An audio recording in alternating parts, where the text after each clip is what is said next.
各位小朋友、家長、導師平安，我係禱告勇士陳欣妮。今日係12月7日，距離聖誕節仲有18日，我哋進入將臨期嘅第2個星期，我哋會燃點第2支蠟燭，代表信心。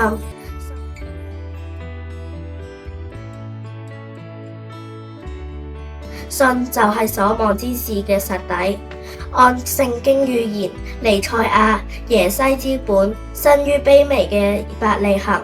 教會喺12月25日舉行聖誕嘉年華，讓我哋一同為身邊嘅家人同埋親人有禱告，讓佢哋有機會認識主。親愛嘅耶穌，我知道你心愛每一個家庭，包括我同我嘅屋企人。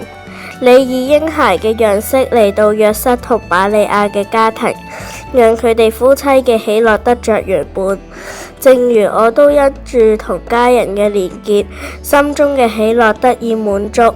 我為住未信耶穌嘅公公祈禱，求主使用我，向佢哋傳遞耶穌嘅愛，使我有勇氣邀請佢哋參加聖誕嘉年華，全家能同度一個充滿感恩喜樂嘅聖誕。求主拯救每一位愛我同我愛嘅屋企人，誠心禱告，奉耶穌名求，阿門。